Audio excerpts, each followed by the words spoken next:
As this podcast is young and herpetoculture is very diverse, there are still many topics we have not discussed yet on this podcast. One of those topics is outdoor keeping. In this episode, we are talking to Sam, a keeper from Belgium, and he is one of the people who is making a switch to outdoor keeping. So in this episode, we get into his approach, what animals he keeps outside and when he takes in account, but also many other different topics like education and even the combination of herpetoculture and art. Flo and I really enjoyed this episode, and I hope you, the listener, will do the same. Welcome everybody to another episode of the European Herpetoculture Podcast. And today we have another guest joining us. First off, Sam Aneca, welcome. Thank you. Thanks for having me. Of course, really glad you're joining us. And our co-host today is Flo. Hello. Hello, Florian. Hi. Hello. And we are looking forward to do this episode with you and to get to know you. You are actually the first online guest. We already had a guest that's not German, but you're the first guest episode that's not German. Yeah. Okay. Until now, it's been mostly Germans. So it was really cool to have somebody from a lot farther away, which is Belgium. So that's a lot of fun. But it's nice to be the first one from Belgium. So that's cool, right? Yeah, definitely. It's an honor, definitely. So Sam, you've already been on another podcast, Project Herpetoculture, shout out. But for the people who haven't listened to that one and who are curious about you, maybe it's cool to get started with this podcast to just give a little introduction to yourself and your story in this hobby. How did it get started, and how did you end up where you are now? Okay. So I'm Sam, to start off with. I'm from Belgium, from near Antwerp, actually. If someone wants to visit one time, it's always interesting to know where I live. I started off when I was, I think, 8. I got 2 yellow-bellied sliders from my parents, which are not the best starter reptiles, as everyone knows. But of course, it's something that your parents allow you to have. And they weren't that big fans of snakes and lizards, so they gave me turtles. It's fine, but it's not the best pet because everybody knows the story about the sliders and how they are now not allowed anymore to be sold in Belgium. I think in Europe. I think it's European almost. It's a whole European. They're on so the invasive species list. Yeah, so that's a problem. We still have ours, so it's no problem. We haven't just dumped them somewhere. And then a bit later, I got my leopard geckos when I was 11. I still have one of them, so the girl is now 19 years old, so I'm pretty happy with that. She's still going strong. And the alpha female, because I keep different females together. Not everyone is a big fan of that, but I have done it for 19 years, so it's not a big deal for me. Then when I hit puberty, I met a good friend of mine, Brian Minne, who is a herpetologist and also a herpetoculturist.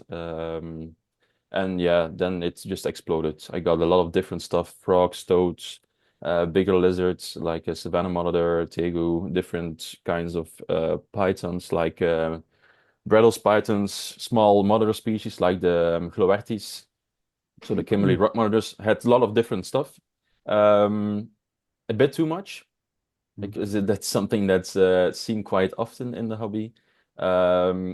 Definitely when I was 18, 19 years old, I had to go and study. Then it was more of a problem because you have to study, you also have to take care of the animals. It became a bit too much. And when I actually, when I was 23, I'm 28 now. When I was 23, I went to live on my own. And then I had to sell a big part of the collection because it was just too big. If you want to rent a house, you can I couldn't take all my animals. But I had a good connection with a lot of different keepers, so it was okay to just sell them and place them with good keepers. So that was fine by me.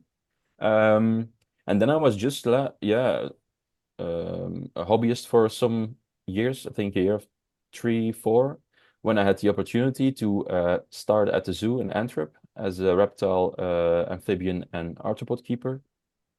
Before I was a teacher for 4 years, biology and geography teacher from kids from 12 to 16. And I had the opportunity to work at the zoo, and I took the opportunity, of course, because it was something I always wanted to do. It was like a dream of mine. Worked there for 2 years. I came back to teaching after working there for 2 years.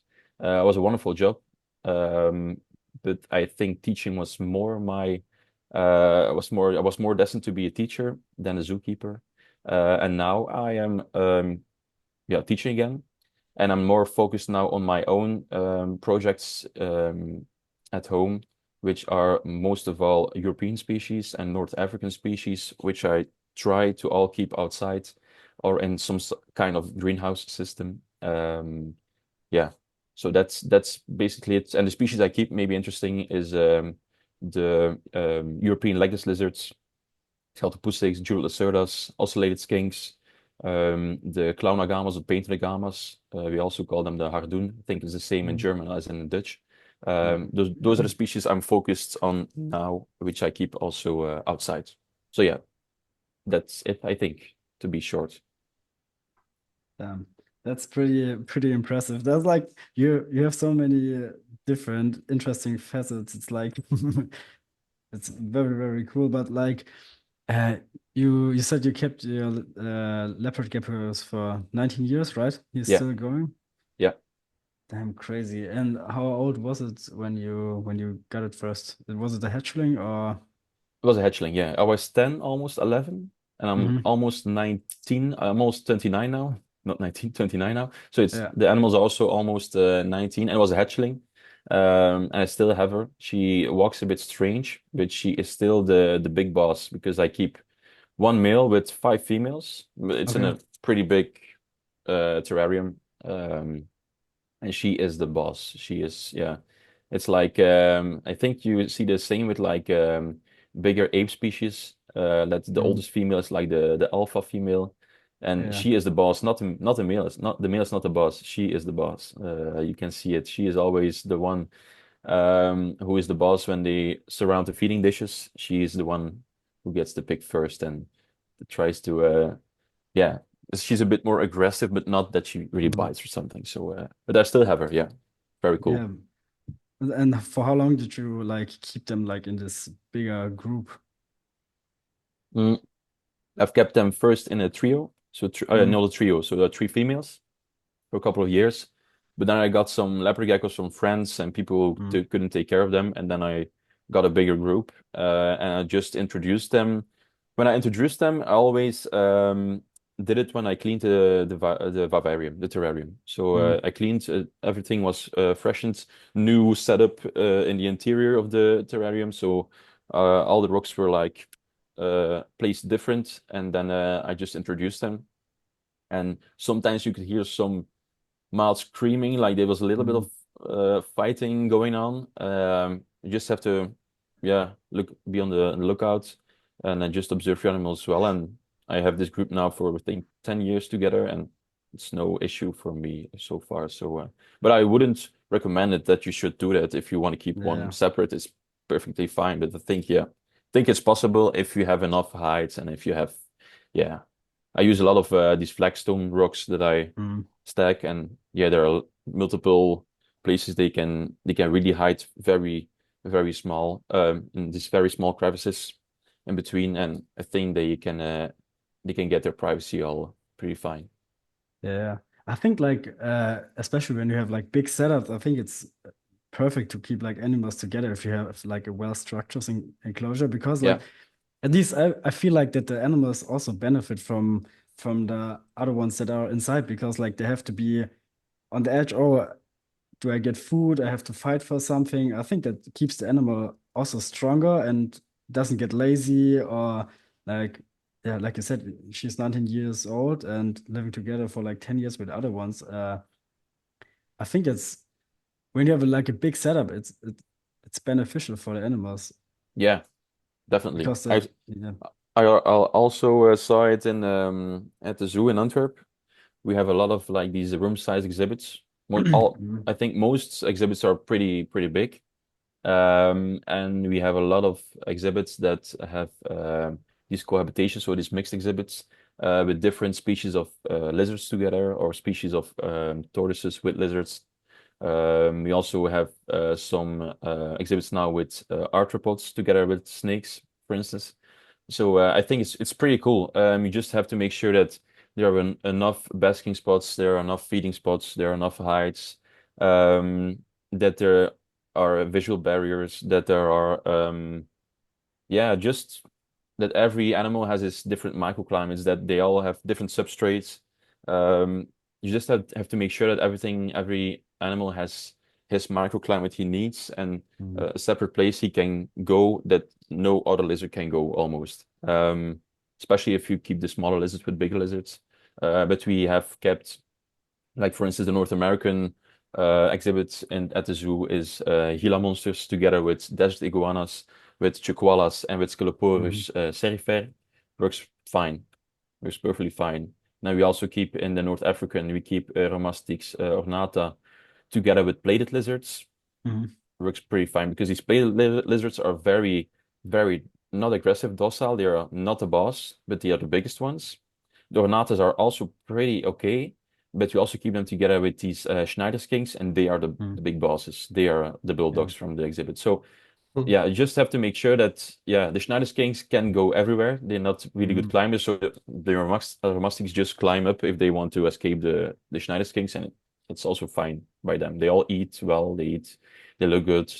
But you have to observe everything very well because something can go wrong very quickly, of course.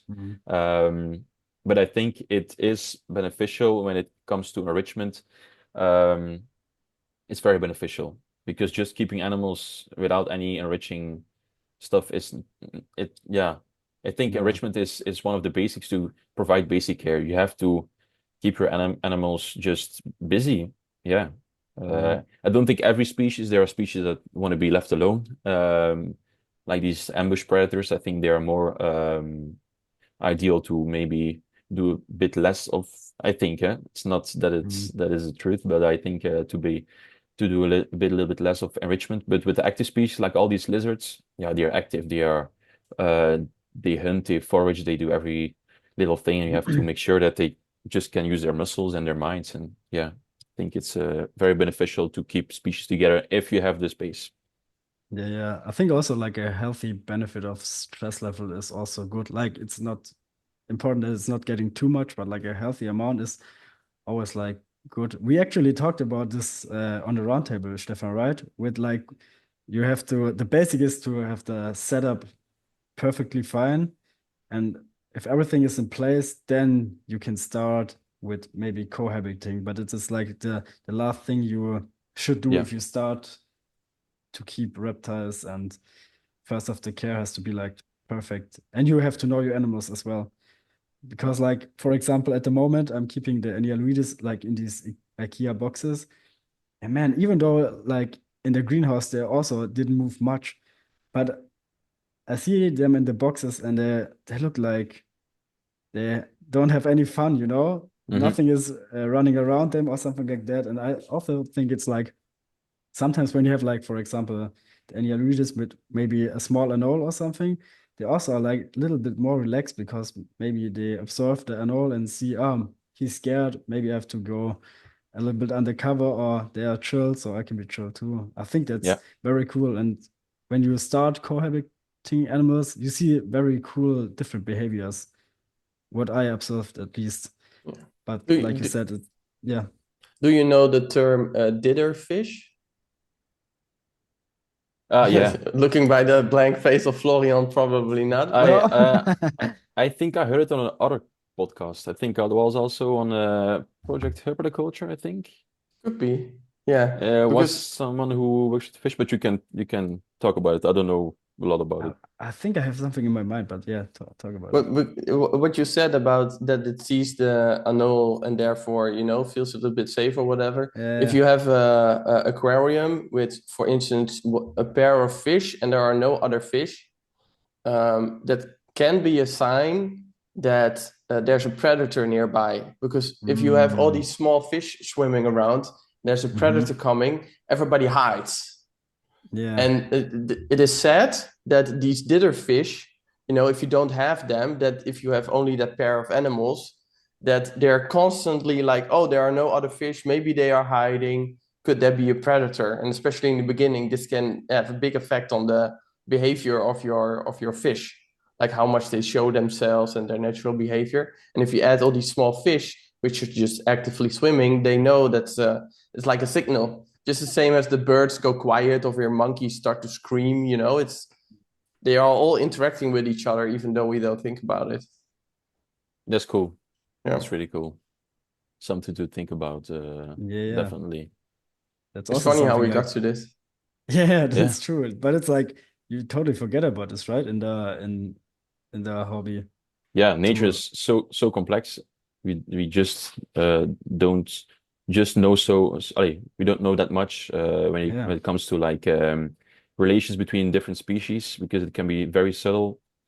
So yeah, it's not easy to do replicate it in a glass box, of course, because it's Mm. very limited when it comes to space and also like other influences like climate, for instance, which doesn't change that much in a glass box, of course. Mm. But it's something to really consider. Yeah, definitely. Yeah. Do you Yeah, like cohabitate any of your own animals?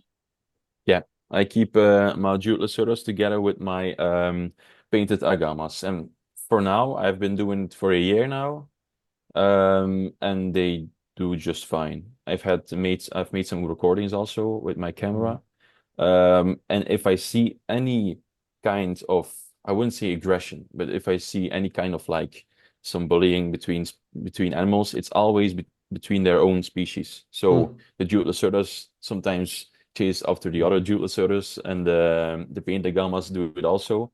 But I never see any interaction between the two. They will go and bask on top of each other or next to each mm. other, but no like giving a little nip or something. I haven't seen it before. So yeah, it's cool. It's a bit too crowded now, the outdoor enclosure I have for those, but in the future I want to keep them way bigger together. But I think it's very well possible to keep those together. Yeah. Yeah. Yeah. Nice. Did you have like the species before you kept them outdoor also only like indoor, or was it like you thought about, oh, I'm going to start keeping reptiles outdoors and bought then the species, or Yeah, I decided to start keeping outdoors because I my collection wasn't outdoor animals mm, or species I can keep outdoors in Belgium in our climate. Um, but when I worked at the zoo, I always felt a little bit guilty when I came home because mm, yeah, in the zoo we have this room-sized exhibits, and I kept some of the same species at home, but in these typical 120 centimeter by 60 by 60 terrariums, so mm, the 4 by 2 by 2 for the people who don't know what centimeters are. And then you feel guilty. You just feel guilty. yeah, It's as simple as that. Before I worked at the zoo, it was no problem. I just mm, thought I give them everything they need. Worked at the zoo, saw the space they all used, came home and I thought, oh shit, this is so small. mm, And then I thought, yeah, what am I going to do about this? I don't have rooms available in the house to just make it change into a terrarium.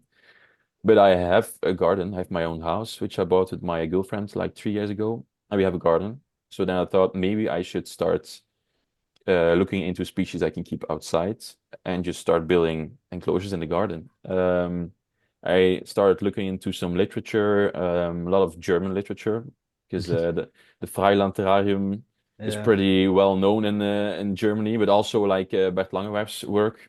mm, I've read the two books with the articles in his biography to just know as much as I can, because there's not too much information about outdoor keeping. mm, So it's you have to really search for the good stuff, especially because yeah, all climates are so different. So I have to stick to like the German stuff and the Dutch stuff because the outdoor keeping stuff from let's say Florida. So the articles from mm, Florida or the I don't know the information from Florida. Yeah, I can work with maybe a little bit when it comes to like making sure that the terrarium is well drained, so you don't have too much water. That's something I can take from the people who keep their animals outdoor in Florida. But when it comes to climate, I can't really work with that. So I started looking into that, and yeah, a whole new world opened, and yeah, it's so fun. And then I started looking which species I can keep, and then I started looking for jute lacerdas. Got some from a school in Germany. Um, Germany, no, in the Netherlands, sorry. Um, and where they study for animal care. They got me some jute lacerdas and also some painted agamas, and yeah, and I just started off, and then now I'm still going strong, and the animals all look very nice. The coloration is insane if you compare it when I kept them indoors, because I also kept them indoors in the winter. Um, yeah, it's insane, the coloration and how active they are. Like they are all like head bobbing and like doing push-ups. And when I come and take a look in the garden, they all just yeah, they how you say it? They flee. Yeah, I think it's Hmm. flee is the right Yeah. Mm-hmm. yeah. And when I just stand there for 2 minutes, they all just pop up again from beneath the rocks. It's so fun. It's just so fun. It's much more one with nature than doing it in a hot little small terrarium room, dusty, cleaning cages. It's much more fun. So yeah. Yeah, and you can also be like much more creative outdoors because you don't have to worry to spill out water or water leakage with a water bowl or something like that. And Yeah. also you can combine like the outdoor enclosure with like some cool native flowers that also like insects can throw in and stuff Yeah. like that. So cool. And So cool. yeah, it's like When I perfect. open up I have like these big it's actually greenhouse for vegetables to grow, but Hmm. it's from Jewel. It's I think it's also a German brand, Jewel. It's also Yeah. it makes also aquaria and other stuff. And but the cool thing is you can slide it open, so it's made of Mhm. these polycarbonate plates, but they also have a built-in mesh, so it's like to keep mosquitoes and flies from your vegetables. It's really cool. You can just open it up. You still have the mesh, so the animals can go out. But when I open it up, I have a lot of flowers. I have a vegetable garden next to the lizards, and a lot of bees fly around. And the Mhm. painted agamas really do like backflips to catch the bees. It's insane. They love everything that flies. Bees is oh, they love it so much. And the first time I saw it, I was like, oh shit, just ate a Yeah. bee. Maybe it stings its mouth, but no problem. Just chewing on it. Next one. Yeah, and it's something you wouldn't be able to give indoors, but yeah, I just can now give bees. Sometimes I give some chicken hearts, Hmm. just really small chopped up. But the cool thing is, when it's there for a day and it's a little bit left over, or maybe only the blood, a lot of flies come to it. So I Hmm. open it up, just stand there for 10 minutes with my animals because I can't leave it with it opened up because they can escape then. The flies all go to the little dish. Then I close it again, and then the agamas come to eat the flies. It's just it's like carnage. It's really cool. So that's something you are not possible actually to do indoors. And it's so cool to do outdoors. So it's much more with the natural resources you can work than inside. So I love it. Yeah, sounds like so much fun. It sounds like the indoor keeping is like fucking like lame compared to No, the it's not outdoor lame. keeping. No, no, Yeah, I don't judge anyone who keeps stuff indoors because there are a lot of species you can keep yeah, yeah. outdoors here, of course. All the tropical rainforest species or very desert species not possible, but Mediterranean species and the species from the same areas as we live. Um, yeah, it's possible. We can Yeah, do yeah, it. of course. What?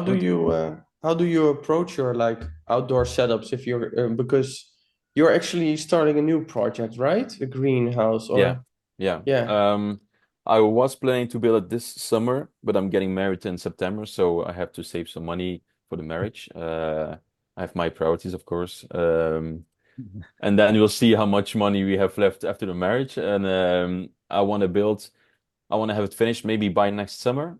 And it's a pretty big greenhouse. I have my house has a separate garage, which I'm gonna like elongate with a greenhouse. So I'm gonna turn it into half garage, half greenhouse, and the greenhouse will be 4 meter by 3 meter, so it's pretty big, and by 2 meter a half high.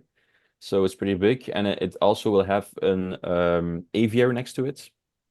So yeah, aviary. Maybe we call it a reptiary then, if it's for reptiles. I don't know, but Yeah. it's just with this typical aviary yeah, mesh, I think it's called, which will also be like 3 meters, 4 meters by 2.5. So it's pretty big when you see it in total. And the goal is to keep the animals all in there, and that they have the opportunity on colder days to go inside, and when it's too hot in the greenhouse, that they can go outside, of course. But I will work with these built-in hibernaculum, so hibernaculum. So it's a place where Mhm. they can go hide when it's very hot or when it's very cold in winter. So they will always have a place where it's yeah, very cool in summer, and you have a place where it's hot in winter. So that's the goal, because I also want to heat it in the winter, because the painted agamas, the clown agamas, they don't like it beneath 10 degrees. So I'm gonna Mhm. heat the greenhouse then and keep those species inside. But for instance, the like this lizards can be kept outside year round if you have a good hibernaculum. So that's the goal, and I'm still in doubt if I want to keep all these species together in some sort of way, but it will be Mhm. kind of tricky. Um, because I think it's everyone's dream to have just a place where you can sit and just look around and have like one big Yeah. biotope, and all animals just living in harmony. But it's not that easy.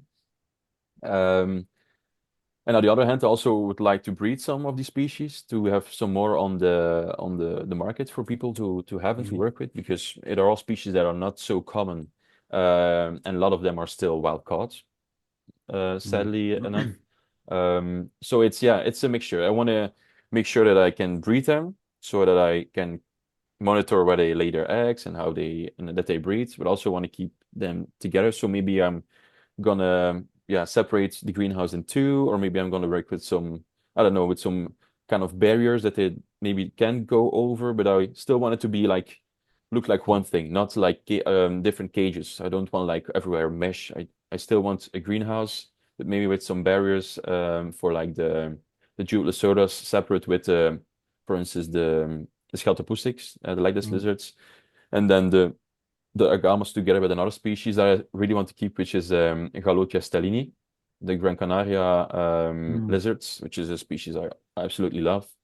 This is a species I really want to keep also, and also the Eumesis ariensis, so the real Berber skinks is also Mhm. one on my list. But yeah, that's a bit more difficult because they want a little bit more heat. So yeah, Mhm. we'll see how I'm gonna do it. But the goal is a greenhouse with like an aviary, and just keep the animals over in there and enjoy it as much as I can. Sounds like a dream. Did you like plan on like, because a lot of like the outdoor setups are always, they have like super nice displays, but you don't see like backgrounds or something like that often in an outdoor enclosure. Do you Yeah, plan on like doing a cool rock wall or something like that in the greenhouse or outdoors? yeah, I'm still in doubt. Mhm. I really am a big fan of all natural stuff. So like using real stones is something I really like. Just like you guys really like to go to these uh, botanical gardens, like the big Mhm. greenhouses there, you have like these sections where they have like the all the cacti and the succulents. Mhm. They all Yeah, use like these big rocks and these real stones. It's not yeah, fake. For the ones I know. yeah. And that's something I also want to do. But it like real rocks cost really a lot of money. It's really expensive to have Mhm. real rocks. It's insane. If you just want like a big stone, you have to like, yeah, it costs sometimes more than a couple of €100 just have one big stone. It's insane. And also how to get it transported into the greenhouse. So it's pretty difficult. So I think it will be like something of both. So also some fake rock walls. Mhm. Uh, but I still have to practice to make it look kind of good. But because I don't want to do it like you see in these theme parks, uh, Mhm. where, where you see it on the sides of these roller coasters when you just see that it's one color. I don't want it to be like that. It has to be good. If I don't do it, I just gonna use more natural colors. I am a big fan of cities like Marrakesh. where they use like these typical terracotta colors, these bright colorations, which I also find very nice. And then just look for maybe some apart from the wall, some shelves that I make where the lizard can crawl onto. So I probably go with the real rocks and maybe then some fake, but not try to make it fake, just use something else that's functional for the lizards. So that doesn't look Yeah. fake, if that sounds obvious to you, because I'm just For stumbling a bit sure. about it. No, maybe you can also like build like a nice like how do you call it?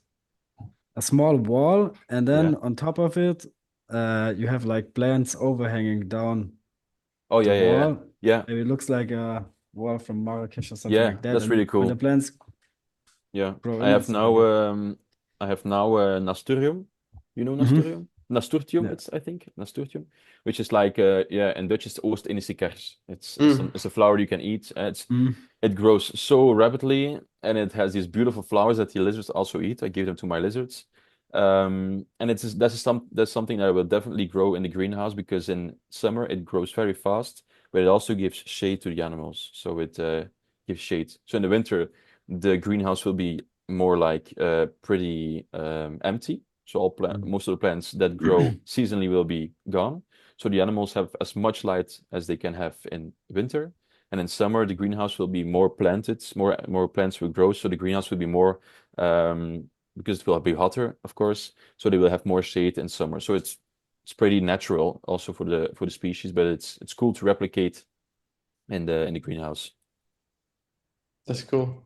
I've seen the same being done with grapevines and all that Mm. stuff. Yeah, You have all these grapes on the wall of your greenhouse with your yeah, lizards or that's really tortoise cool. beneath it. Yeah. That's it. Nice, man. So, do you also currently hibernate your animals outside, or is this the next step you're working on? That's the next step. I don't want to rush anything because I'm not in a rush do to breed species or something. It's not that I'm rushing for it. So I first want to be sure I have the husbandry rights to keep them in summer, and then the next step is to also hibernate them, keep them outside in winter. Some species. I've kept mine legless lizards in my garage last winter and monitored the temperatures, but I wasn't really excited to keep them beneath 5 degrees Celsius. So Mm. when it was 5 degrees, I pulled them in. But the thing is, inside it's then hotter again. So that's not really, yeah, it's not really good for them. So inside it was like 15 degrees Celsius. But I have two scaltopustics I got from someone who had them since 1991. So the animals are now Crazy. like 34 years, maybe older, because the person who had them had to go to like a place for elderly people to how do Mm. you call it? Uh, Altenheim in German. yeah, it's Aristos and yeah, where elderly people live and are being taken care of by professionals, let's say. And he had them from 1991, and he bought them as adults, so they probably will be more than 34 years old. So, and didn't want to stress those animals because it was the first time that I would hibernate them in like 34 years, and that's Mm. pretty harsh Mm. to just go pretty it's pretty rough for the animals. So I'm not gonna do it. Didn't do it this winter, and I think I'm not gonna do it coming winter. But I would want to do it in the greenhouse the winter that's in I think 2026 something because I'm not in a rush. So the animal's welfare comes first. Yeah. Cool. Those scheltopusix are quite something. A lot of I see a few people keep them, but there's not a lot of breeding, No, and many have troubles finding the right sexes for them. yeah. So how do you keep those? Well, I've been talking to different people from like more Eastern European zoos also who breed them because there are quite some zoos that breed them quite regularly, and they all say pretty much the same. That you have to hibernate them pretty cool. So actually below 5 degrees, 5 degrees, maybe a little bit below. Well, Um, you have to have a big difference when it comes to food in summer and winter, of course, but you have to like feed them very well in spring. In spring they will mate, and what's also been seen and documented in scientific papers, but also in some zoos, is also the combat between males. So maybe that is also a key to breed them. But there are zoos that breed them without the combat of the males. But most of them keep multiple males together in a setup with multiple females together. So they all keep it together. Right? Mm. And you'll see the males like battling, and yeah, I think that is also maybe triggered to breed. That's something that's very important. And then let's say something else. Also the breeding, the feeding, and the combat. Yeah, that's the three things that must be, I think, are the keys to breed them.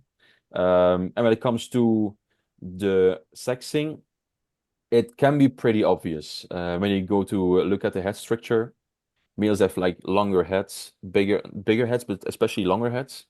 And when you pick them up and you have like most of them are still wild caught, sadly enough, and they defecate, their hemipenes come out, and then you know for certain that it's a Mm. male. So you can trigger it and you can see it, but it's not always that easy, especially with young animals. It's not so easy to see. But with adults, it's pretty easy to see.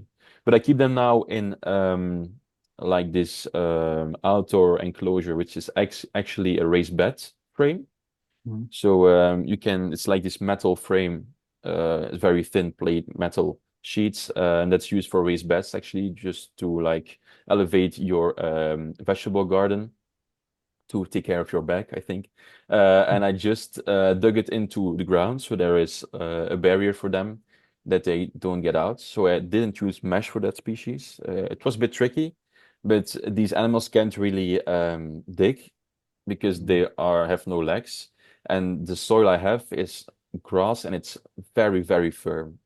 Mm. So it's I really have to do my best with my hands to like find a way to dig Mhm. underneath the sheet because I think I dig like 15 to 20 centimeters into the ground. So the only worry I have is rats coming into the terrarium, but we have rats in the garden, but they are not interested in the lizards at all because I also have chickens and they eat like the chicken food and the stuff, and they leave my animals alone. Um, and then I just covered it up with a self-made cover with mesh, of course, so that they don't get out because they are very acrobatic. They can get out if they want, and that there are no animals coming in like cats, for instance, which I don't want. It's very cool to keep it that way, but the only downside is that it gets pretty hot when it's a hot day because the Mhm. metal sheeting gets pretty hot, and it's very an elongated exhibit. It's 90 centimeters. Yeah, Right. the width, yeah, wide, Yeah. and then the length is 277 centimeters. So that's Mhm. pretty yeah long. But the thing is, when it's only 90 centimeters wide, it gets hot pretty quickly because both sides of the metal Mhm. can get hot, and it radiates the heat to the center, and then gets pretty hot.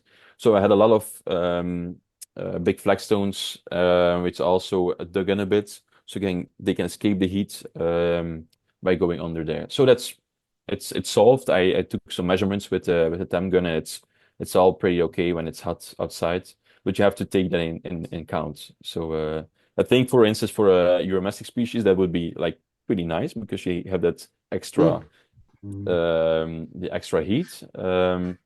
But the Scheltopustic are out most of the time when it's 20 degrees outside. When it gets hotter, they just go in again. So you see them in the morning and the evening, but when it's hot, you can't find them. Yeah. Awesome. And how much like is like an outdoor setup compared to a terrarium in terms of costs and stuff? Because like the electricity bill is like zero, and building something like that, maybe people are scared of it, or maybe they think Yeah. it costs a lot to build something. Maybe you can walk us through that, how Yeah. much it costs and stuff. Um, Maybe I should tell that apart from the fact that I felt guilty keeping animals in smaller enclosures inside, I also was kind of pushed to keeping outdoors because for me all the technical stuff was becoming a little bit too much, I think. Mhm. Maybe sounds quite weird because I think both of you kind of like the technical stuff, like the things with the lamps and the electricity. Yeah, but I also like it, but I actually like the animals more. I think it's also mm, for you guys. But if I wanted to keep animals indoors, I wanted to do it in the best way. I had to update my lighting systems and stuff. mm, And I just felt that I was always busy and thinking about lighting and heating and not about the animals. So that was also a thing that pushed me going outdoors because I just don't think about lighting anymore outside. And the thing is, it's not easy to build.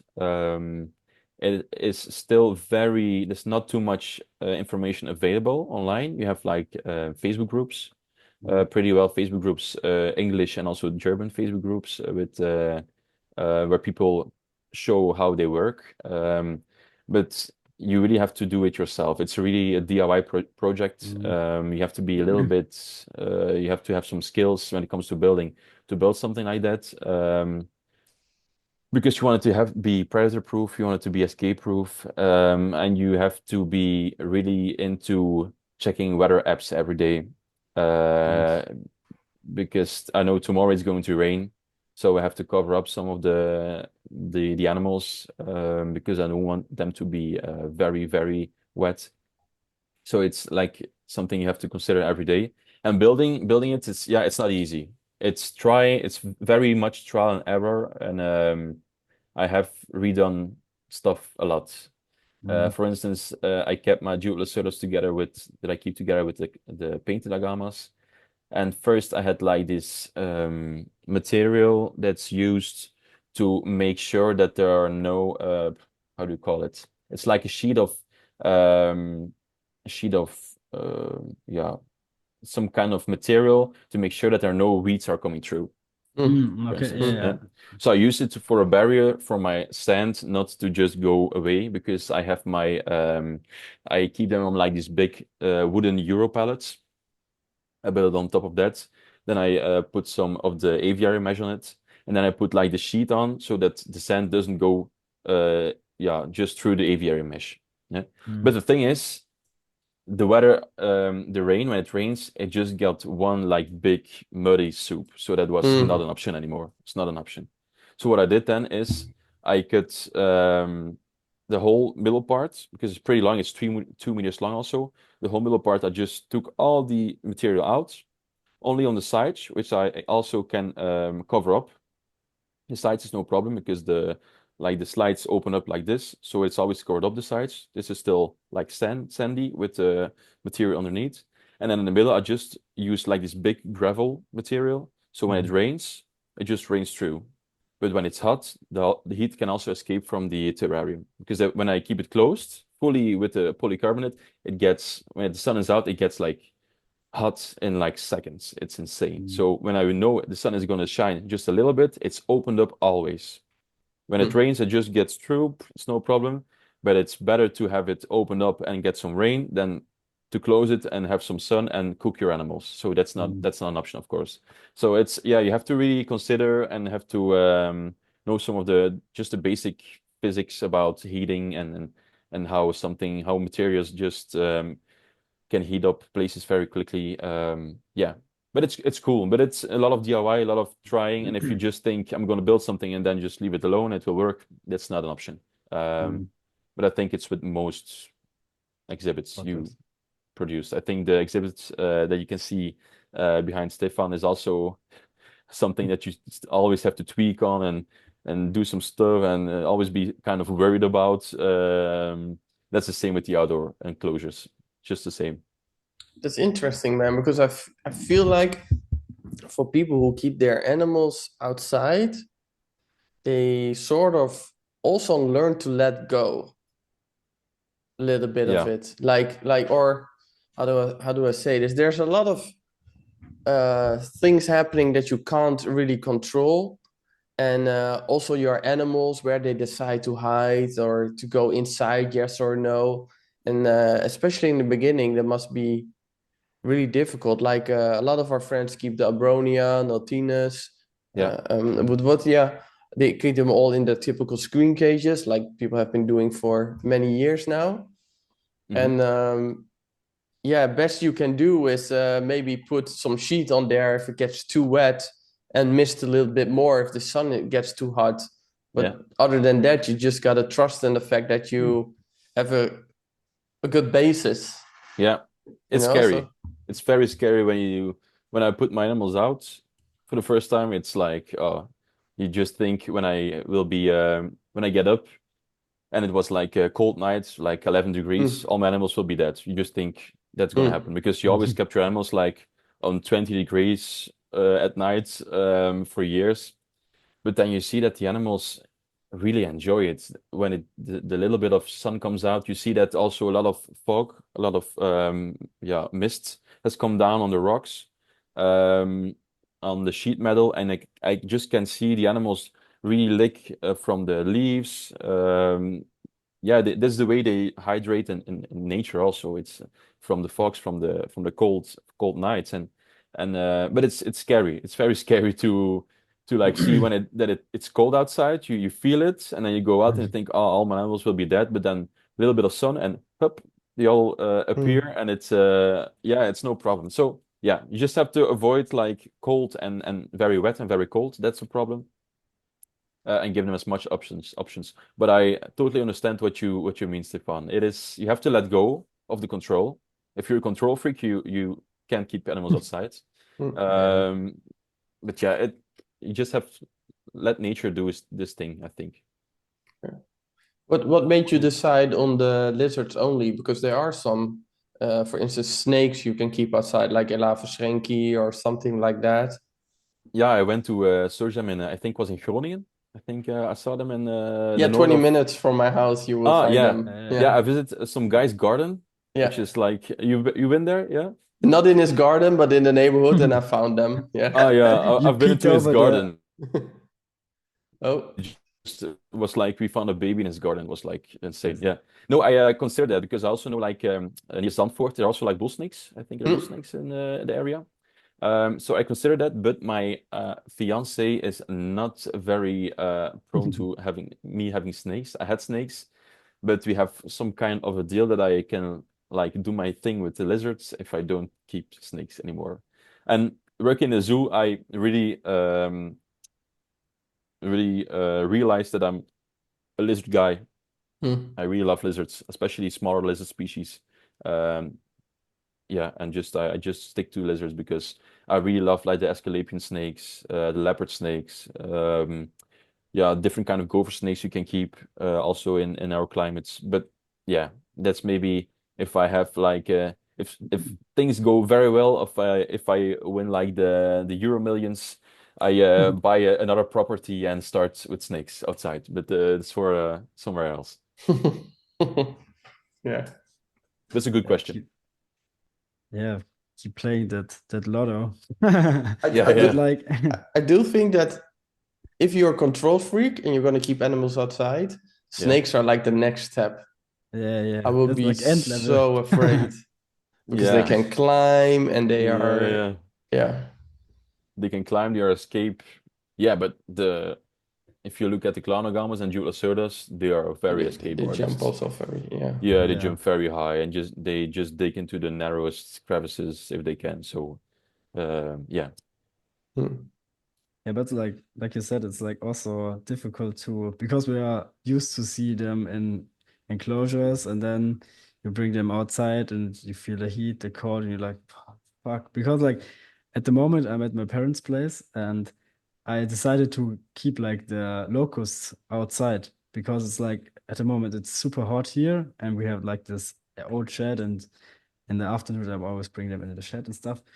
And when it's sunny outside, I put them outside because I measured the temperatures and I feel like sometimes, oh, it's so fucking hot. But then I remember, oh, they need like these hot temperatures to breed and they're thriving like crazy. Usually I order like 100 and let them grow up and maybe 20 or something die on the hmm way to adulthood. But this time, not one single animal died. It's crazy. And I kept nice. them like outside all the time. And that's something. And also when you're outside, you look up the sky, cloud is coming by, sunlight is gone. 10 minutes later, sunlight is there again. And then I'm thinking, damn, there's like in an enclosure, there's 12 hours a day, Yeah, light, yeah, bam, light out. Misking goes on every single 3 hours or something like that. It's like, yeah. yeah, yeah. And also what you said, like with the technical stuff, I also thought about it. I like it, but on the other hand, it's like sometimes it's too much, Yeah. because I'm aware, like when I buying groceries or stuff like that, I always looked at it's like environmental friendly and buy local and on the market and stuff like that. And then I coming home and have like 10 lights on a setup, and it's like, oh, that's the opposite Yeah. of, and yeah, that's something maybe we should more get like into outdoor keeping. Maybe that's more like the future way or something like that. Ho- I It Uh, feel depends like on the you have species you sold. like, huh? yeah, Yeah. or I feel solar like you panels have that sold outdoor keeping to Flo. Yeah, yeah, yeah. I was already But like depends on the thinking. species you like. If you like tropical species, you have to keep them indoors in our climate. It's no option. But yeah, if you like this more moderate, temperate climate species, then why not keep them outside? I think Yeah. in Belgium, keeping Julius all year round inside is just a waste of money Hmm. and a waste of the animal's life, actually, because you can just build something and keep them outside. And it's like you say, like the all the just the how you say it, the variety of like clouds and sunny Hmm. days and colder days. And also when it comes to feeding, it's so much more fun because indoors I don't feed, like I just don't never throw in cockroaches or Hmm. anything or Yeah, yeah. crickets. I hate it. I hate it because the sound, and then they can breathe indoors. It's like, oh, it's a hell. And outdoors I just buy these big black crickets, these field crickets, put them Mm. in. And when I'm outside now, late at night, it feels like I'm in southern France because you hear the crickets like going crazy at Yeah. night, and I just throw in cockroaches and some flowers, and I just throw it in, and they all go crazy for it, and yeah, it's so much more fun. Also with good loading, just good load it up, put Mhm. all the animals in the container, the feeding insects, they good load them very well, then just throw them in the outdoor pens, and the animals just eat and eat and eat, and yeah, it's nice. Yeah, it's crazy. But now it feels like the auto keeping is like the non plus ultra. But are there also like are there like downsides when you compare it like to indoor keeping Yeah, or the control like you have. yeah. If you have a wet summer, you have a wet summer, Mm. and it can be that your animals won't breed because it's too wet. If you have a cold, if you have a warm winter, for instance, yeah, our climate is not like it's not like every year it's the same. Especially I think in Germany and Belgium and the Netherlands, it can change a lot. We can have really hot Mhm. summers, really like temperate summers. We can have a lot of rain. Yeah, there are a lot of downsides also, but I think it's worth the risk. But you just have to be able to change everything quickly. I still have Mhm. a lot of indoor terrariums I have, but they are just empty. If something happens outdoor, I just pull them in. It's as easy as Mhm. that. So I always will have indoor exhibits to be able to keep them indoors. If, for instance, if a really bad storm is coming, yeah, I'm not going to keep them outdoors. I'm just going to pull Mhm. them all in and just no risks. Because we've had not so far away from where I live, we have like some sort of a tornado that Mhm. ripped roofs from houses. Yeah, I can only imagine what Crazy. it will do to my outdoor pens. So I'm not gonna take the risk. So I can pull them inside if I want to, always. Um, Mhm. so there are some downsides. If you want control, you keep them indoors. So it's not that easy, but it's cool. Yeah, of course. Yeah. But do you think like because you also worked in the zoo, do you think Mhm. like that helped you with like controlling everything and has like measuring temperatures? Do you have like a different viewpoint on keeping the reptiles after you worked in the zoo, or was it just a learning process in your hobby career? It was the first time I kept animals that weren't my pets, Mm. and it was a big collection. When I talk about big collection, it's like 600 animals almost. It was with all the poison dart frogs, of course. So all animals together was like 600 animals, and then you have to let go sometimes. You can't control everything. You can't watch every terrarium all day And Mm. sometimes things happen, then you go to the vet, you can fix it. Sometimes things happen that you can't fix, but that's just how it is. We had a lot of animals born in the zoo, and also a lot of animals just died by age Mm. or died by something else that happened. Not too special things, but yeah, sometimes yeah, you can control everything. So working with animals that are not yours is a bit different than animals that are really yours. It's kind of different. I really loved working at the zoo, but that will also maybe I should also tell the reason why I stopped working at the zoo. I love teaching, but at the zoo, I have had an absolutely lovely time. I have very good friends now that are still working there. Um, but the thing is, I put so much of my own time and my own soul into it, and I hit too many walls Mm. because I wanted to push the husbandry. Um, it became too personal to me. So it was Mm. like I was like almost a little bit depressed sometimes because I couldn't do what I wanted to do with husbandry, and it became too much. And then I decided I'm just gonna do have my own projects at home. I'm gonna go teaching again, have a better salary, a bigger yeah, just a better life actually when it comes to Mm. having time for myself and for my fiance and for my family. I'm gonna do my own projects because then I can decide what I do, and it's always my responsibility. But at the zoo, yeah, you have like people who tell you no, we can't do that, or we don't want to do this, or yeah, it's not so easy. And when you work at the zoo, you have to learn to let go because Mm. it's not your animals. You have a responsibility as a zookeeper, but if you want to push it and like higher up they say no, not gonna do this, then you just have to say okay, well then we don't do it. So you have to Mm. let go of those yeah, those how to say decisions you have to make. Mm. So I learned to let go at the zoo, and that's something I can use in outdoor keeping, Mm. but it's all my responsibility here. So I'm very well aware of this. And I like responsibility, like it very much, but I want it if I can also do my thing with it. Mhm. If I hit too many walls, yeah, what's the point of pushing? Yeah, that's true. So recognizable because I work at a school also with Yeah. animals, and Ah, yeah, you yeah, have people above you and you have certain ideas and you want to push things. And yeah. Where do you when it work? Where do you work, Stefan? I work at a animal management education as a teacher. Okay. So one of the best jobs I've ever had. I love it. Yeah, I can imagine. But how do I say this? Yeah, because it's not your animals and you have your certain plans and standards.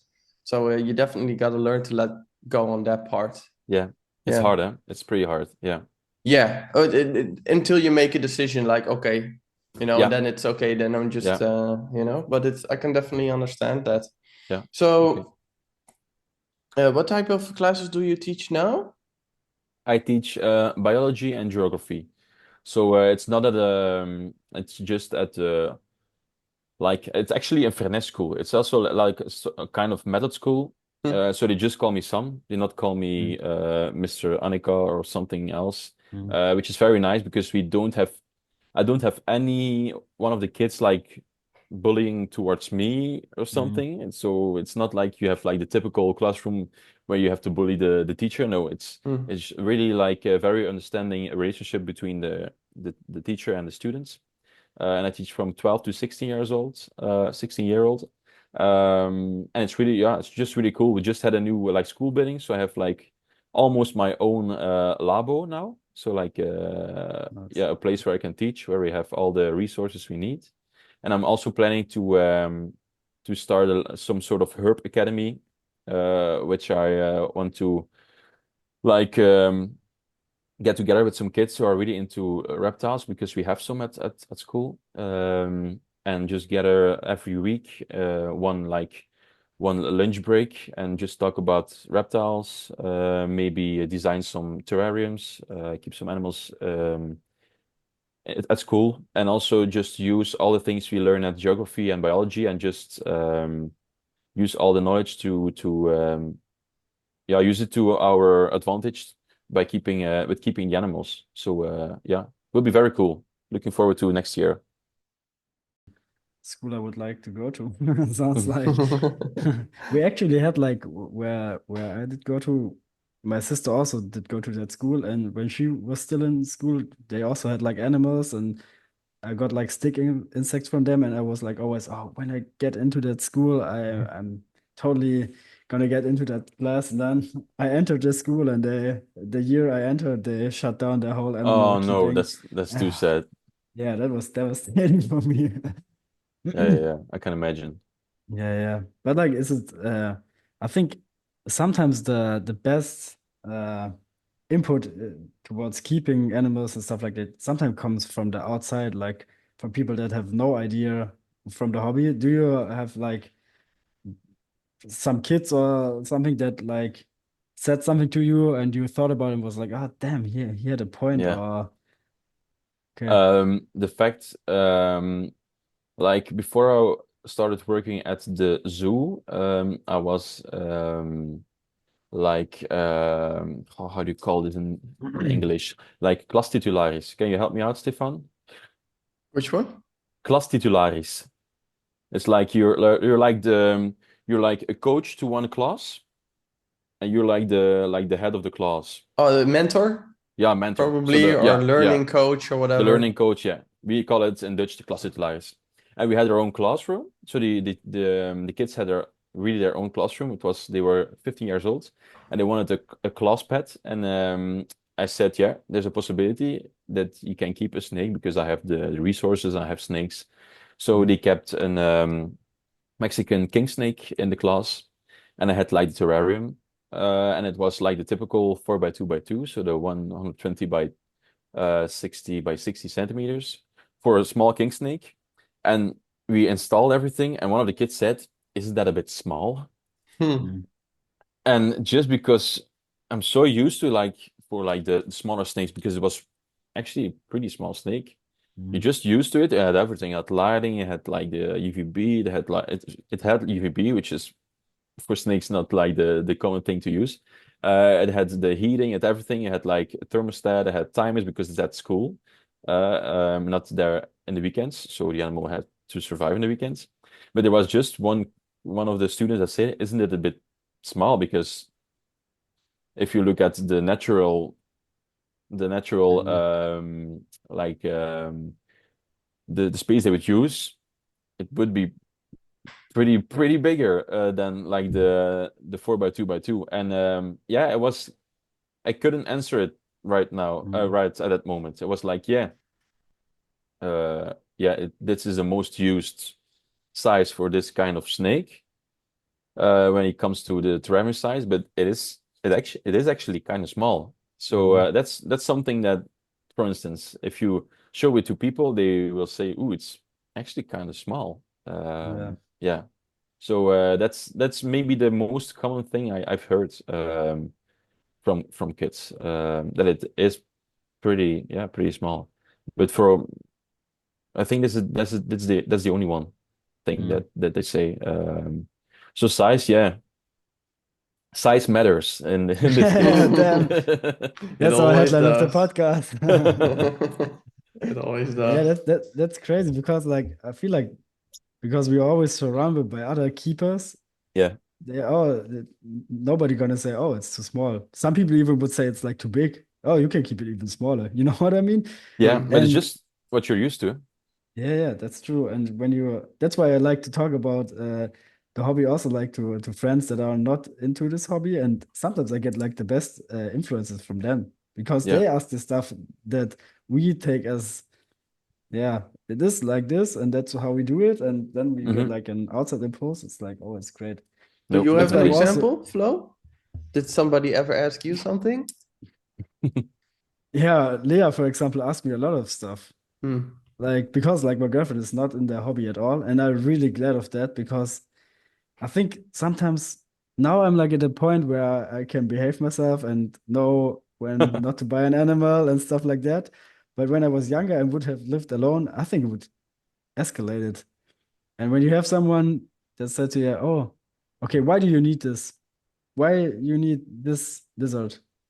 Yeah. And then you think about, yeah, why do I need this lizard?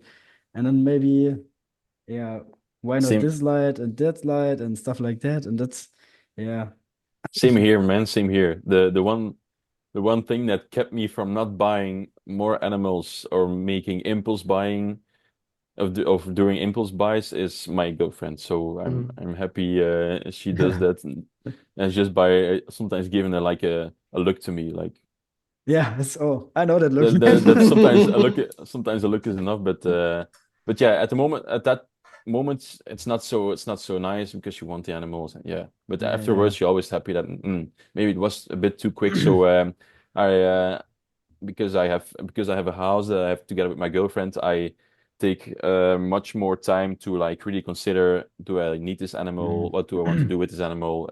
Can I give it everything it needs? So yeah, it's a good thing that I also have a girlfriend that's not into reptile, because otherwise it would be like a zoo over here. Yeah, Yeah. same. Yeah, This was the it's good. single guy in this conversation. Yeah. Don't get a girlfriend that's not into reptiles. Don't do it, No, Stefan. no, no. Well, I would love to get a girlfriend that's not into reptiles because I don't want to fight over Yeah, space and decide, no, that's one for the, no, I want this one. No, I want that one. yeah, Yeah. That's going to be worse, I think. This will yeah. be a room for all the crested geckos. Oh, Yeah, no, damn. no, Nothing bad about crested geckos, of course, but one is no, but enough. another Yeah. room. Yeah. Yeah. Mm. Damn, that's But yeah, I think it's a pretty interesting segue, not the girlfriend part, but the education but part, Yeah. into your work with the Herp, Yeah. Herp. Yeah, we say herp. Stichting Herp. Is it? No, no, it's not a foundation. It's a No, it's Herp, right? it's herp. Yeah. Yeah, So yeah, yeah. it's not a foundation. Yeah. Mhm. No, you actually now work with one of the more influential people in your life. It almost sounds like Yeah. Brian was one of the reasons you expanded so much. Yeah. And now, could you maybe explain a bit what you do for Herb and especially the education part? Yeah. And Definitely. also maybe what, sorry, maybe also what herb exactly is, Ah, yeah, Yeah. that because might be. I will tell you. yeah. So HERP stands for the Herpetological Education and Research Project. What do we do? It's actually founded by Brian Minne and Laura Roosevelt. So Brian and his girlfriend, Laura, who is also a herpetologist. So he has a girlfriend who's into reptiles, which works perfect for them. They're a great duo. And they started with a reptile school. A reptile school is actually something they founded when they actually were in their third year of doing animal care, which is more on the high school level. And they had like to start a small business just for school, like this some kind of school business. And it's actually a business where you have educational workshops for children about reptiles and amphibians. And it still exists today. So it's been going for, I think, now 12 years. I think maybe more. Yeah, 10 or 12 years, 10, 11, 12. Yeah, would be something like that. And I was at the very first workshops they did and summer camps they gave. And now, like, for instance, today I gave a half a day camp where I brought 7 lizards to the children to talk about. Tomorrow is Snake Day, so tomorrow I'm going to bring a lot of different snakes to the kids. So we have we have these summer camps still, and reptile school still exists. It's for the children. And then herb is like the part for the adults, let's say. So what do they do? They have like a lot of different educational courses for everyone. And this goes from venomous snake handling course to a lot of different courses, enrichment course, to the course they give to all the professionals, all the shopkeepers, so the reptile shopkeepers, they have to do a course with their at Herb, because they have to from the Flemish government, I think the Flemish, yeah, or the Belgian government, one of the two. Otherwise, they can't keep open their shop because it is the official course they have to follow to have the knowledge to do what they want to do.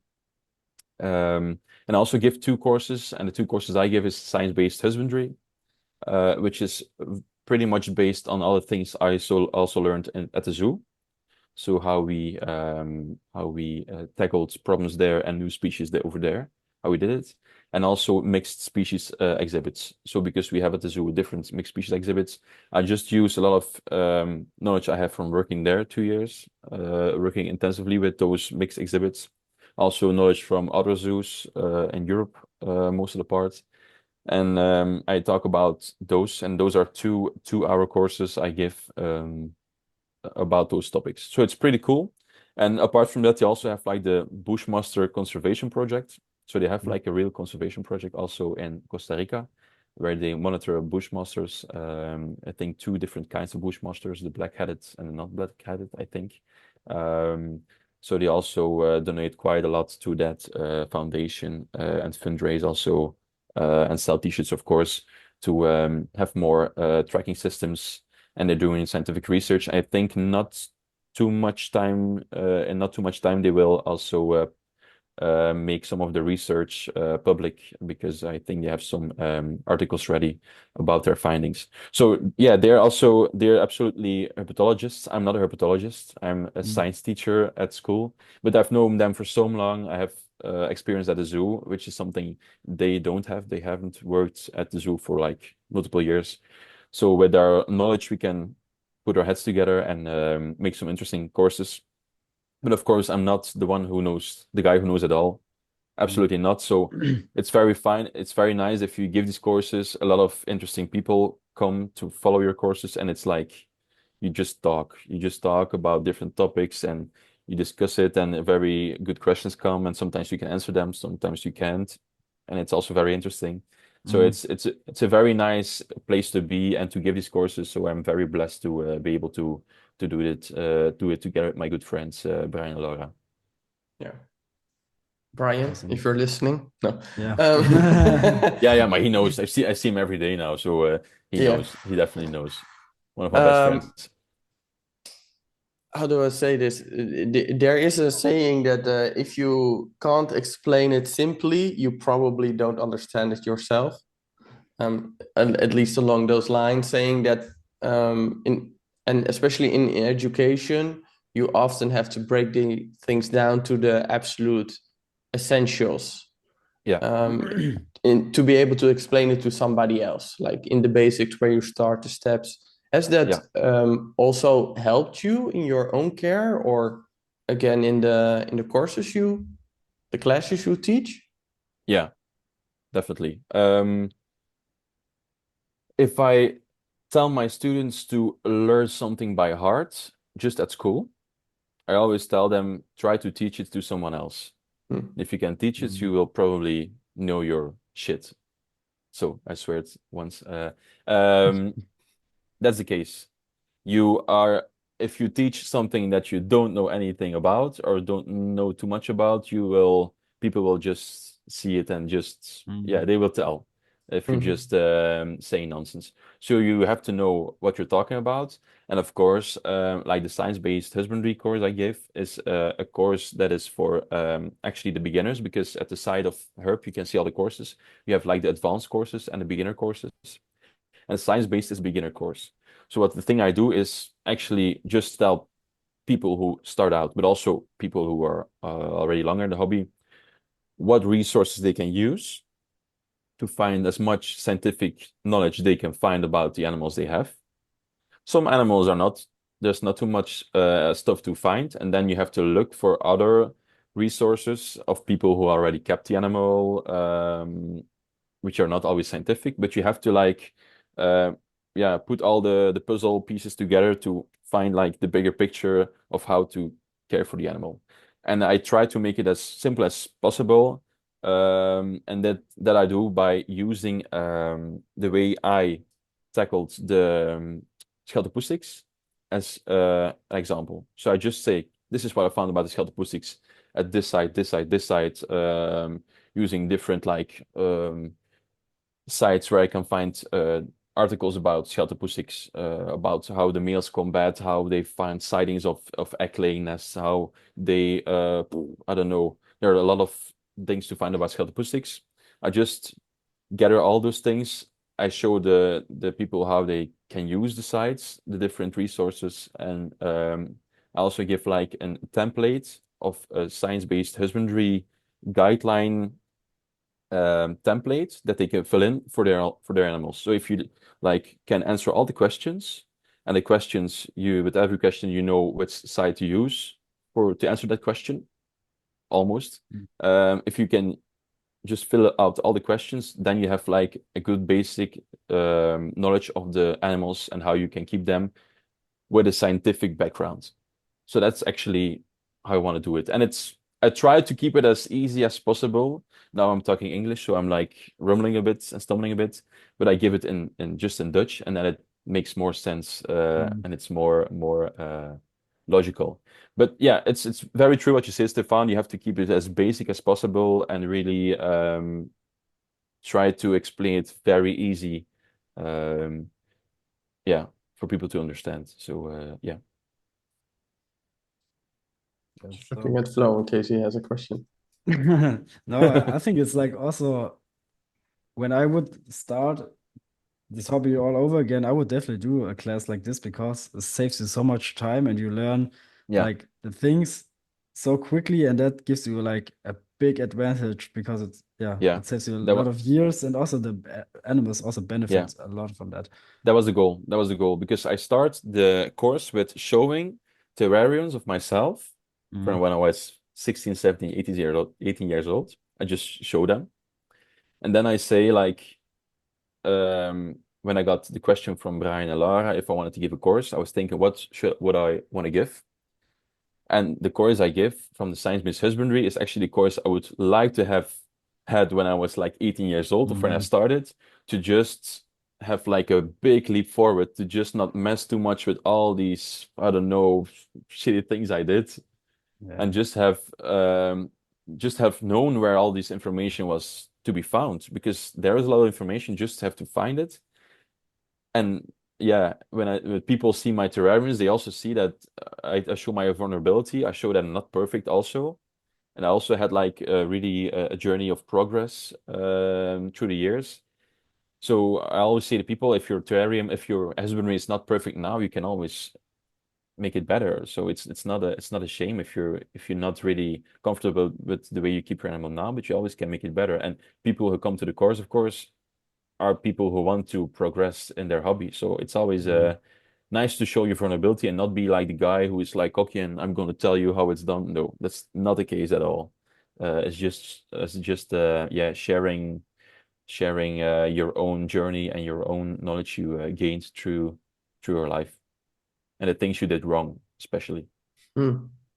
Yeah, I think it's super important because like I think that's also a big struggle in this whole community because everybody, a lot of people, not everybody, but a lot of people are talking like from the way up down to people, and that's not cool because we all started somewhere. And if you have someone who tells you, "Hey, it's not perfect what you're doing good, but you can do this and that better," it's like it gives you so much. Even like in the end, maybe some people are leaving the hobby because of a rude comment or something like that. And Yeah, that's not what we are wanting. And also, I think it's like also from the outside perspective, it's like much better if you see, oh, okay, this is a very nice community. They educate each other, they educate themselves, and yeah, it looks like much more professional and even is like much more professional. What in this case, what you and yeah are doing or what more people should do in this hobby, I yeah, think. yeah. It's not easy because you always you're always doubting your own care. I think Mm. everyone is always doubting, am I doing enough and am I doing so? I'm not also someone who posts a lot on I don't like Facebook groups or something. I'm not never gonna comment on someone else's material, but if someone just sends me like I don't know, a personal message, I will always help and always respond. But I'm not gonna like no, I'm not gonna respond to all like Facebook group messages. That's not something I don't have time just to do it. And I think you don't gain anything by doing making some wrong comments, or yeah, I don't think it's just a waste of time. Just help the Yeah. people personally and don't do it in public. Yeah, that's true. And also, like maybe now we're thinking, oh, we're doing pretty good job with like how we set up our animals, and maybe like 10 years in the future, we're looking back and like, oh, damn, I could do like much better, you know? Yeah, So Because primitive. yeah, yeah, definitely. And that's also something with the outdoor keeping that will probably be different because Mhm. with the outdoor keeping, there's not too much to improve. Yeah, The sun is the sun. yeah, You can that's true. improve in how you set it up and how you make the exhibit, but yeah, that's also the thing because I knew that if I invested a lot of money in my indoor lighting setup, probably in 2 years it will be old again, and I Mhm. would want something new, and that's so expensive. So also with the outdoor keeping, yeah, I think there you can progress, but the sun is the sun, and the sun is not gonna be a better sun in 2 years or something. Yeah, that's So true. yeah, And it's also not sustainable to throw all the things away every 2 years, right? It's like it's yeah, also a big part. yeah, true, true.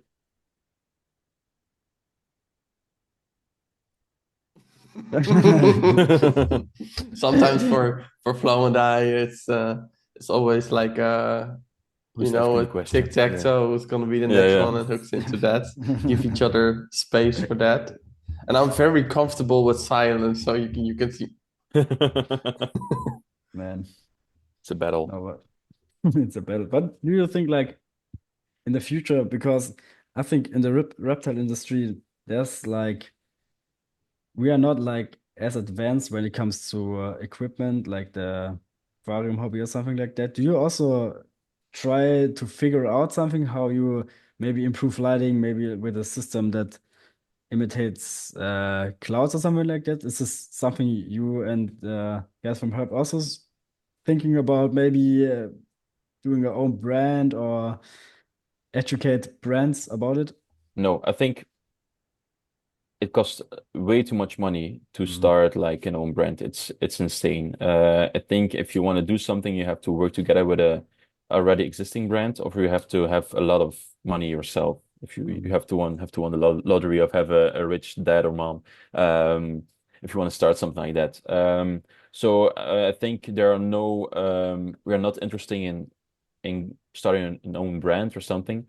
We are interested in looking critical to the brands that there exists and see what is best now, and maybe how you can use the technology that there exists and see how you can use it in the best way, maybe well.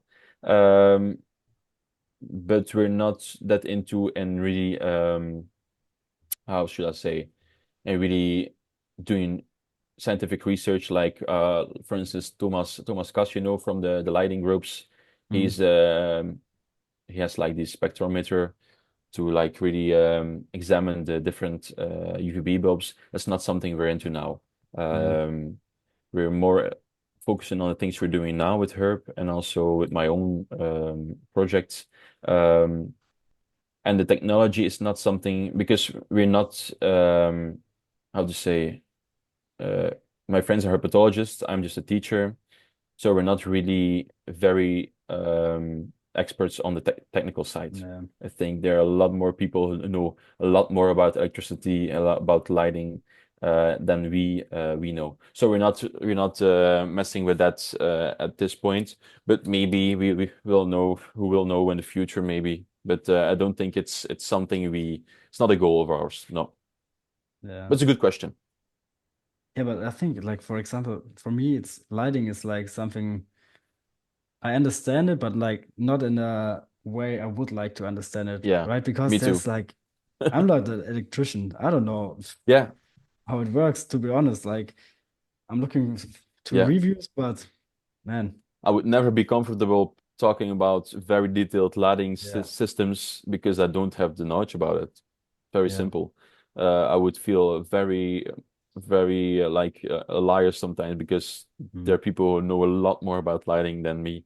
So I'm not messing with that. But yeah, when I'm looking to technology, I'm more looking like systems to keep my like the greenhouse warm or to maybe separately warm different types of heights in the greenhouse. That's something I'm really looking into. Um, but when it comes to lighting to indoor, no, I'm not. I'm really relying on the sun for that. Yeah. But good question. Good question. Yeah. You're doing great. You're doing great, Carrying Flo. better.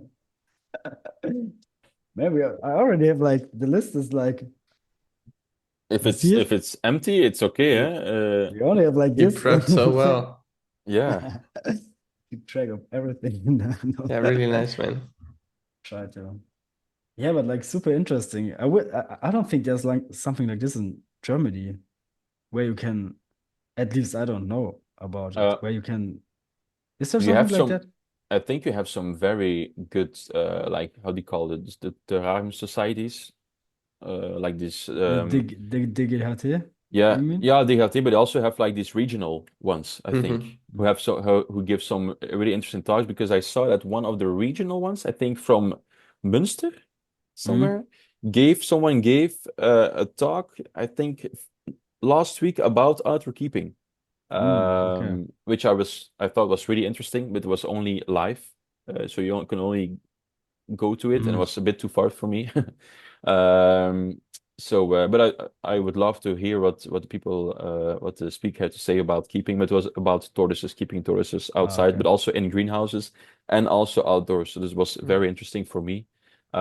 So you have some good, very good societies and in Germany, I think. So But not like a school type of thing where you no, can learn stuff. yeah. Uh, We try to make it very easy for people to just learn more about something they like. mm, Also when it comes to pricing, because you can of course always people sometimes ask why is it not just for free, but we put so much time and energy yeah, of in course. designing these courses, and we also give them live in a room. We do it in a hotel in Ghent with these conference rooms.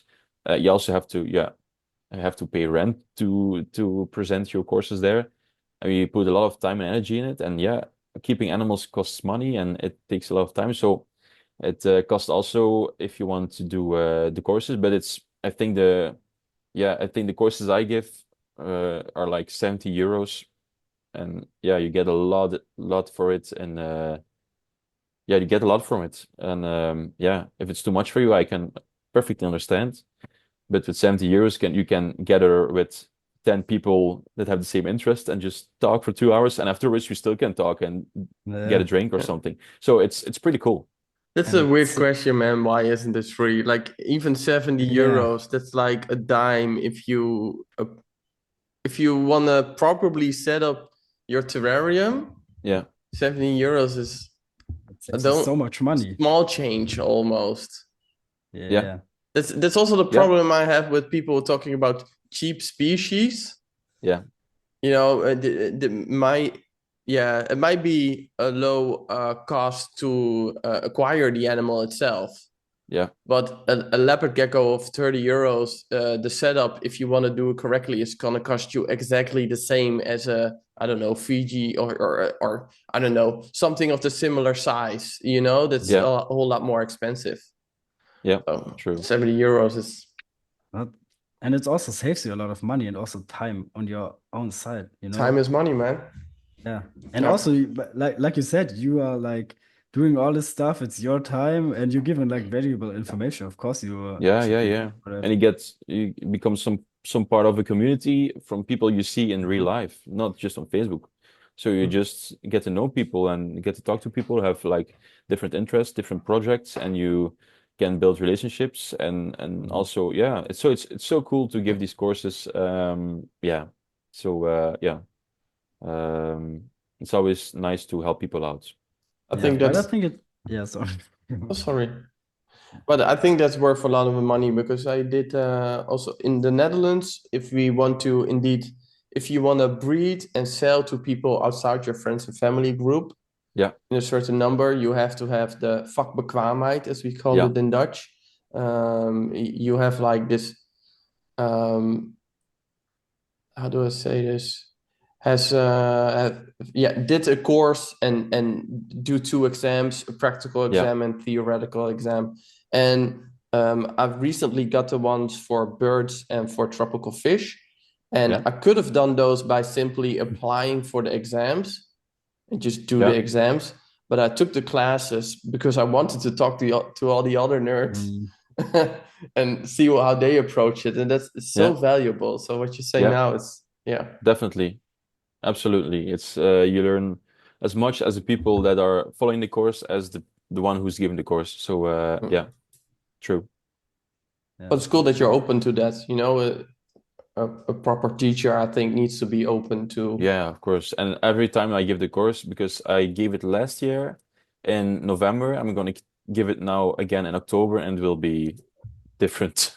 There will be some new things, there will Mm. be some adjustments because yeah, my visions change. I have some new information. I have so every year will be a little bit different. Yeah. What's like the age range that a lot of people are come to the class? This is like from We 16 have to 90? um I think 16 would be the youngest, but we have some students who Mm, are in animal care and this kind of studies that do the courses, but we also have like elderly people. People are just hobbyists above the 50s who join. We have some people. We had also some people from the Flemish government mm, who yeah. followed them. Also, just to learn more about reptiles from the people who have to manage like all the animal welfare Mm, from the Flemish government. We have some. We also had some teachers who give animal care, like Stefan is, who come to just learn more to teach that the new information to the students. So that's also very nice. So you know that your information is like passed on to other people. So yeah, the age gap is there is no age on the courses. So all people from all different backgrounds are welcome. If you just want to learn more, you're welcome to just follow the courses. so, It's very cool. And we have just I think if you want to see the courses, Herb just announced all the new dates for all the courses. So if people are interested from the Netherlands or from Belgium, I don't know, there are courses in English. Like the venomous snake handling course is an international course with a lot of international people. Is in English. And some of the other courses are in Dutch, but you can always see which are ones are in English and which one are in Dutch. So yeah, you can always take a look. mm. This is like a little bit more pressure for you since you're uh, doing the class to improve yourself with the care even more Yeah, to feel like even I'm getting better and yeah. better and You have to yeah. lead by example, of course. Mm. Yeah, you have to lead by example. But I'm Do, also not perfect, so yeah. everyone has his flaws. Yeah, and like I said, I also say this to the people on the course. Just try to improve, and if you have like weak spots in your husbandry, just try to improve step by step.